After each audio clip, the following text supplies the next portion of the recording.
বিরাট কোহলিকে একটা ইন্টারভিউতে জিজ্ঞেস করা হয়েছিল, আপনার সবচেয়ে খারাপ মোমেন্ট কোনটা?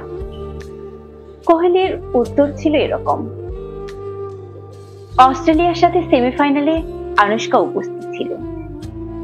আমরা হারার পর অনেক ফ্যানরা আনুষ্কাকে অপয়া বলেছিল।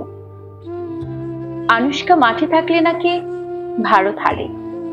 আমার মনে হয় একটা মানুষের জীবনে তার স্ত্রী সম্পর্কে এরকম কথা শোনার চেয়ে কষ্টের আর কিছু নেই।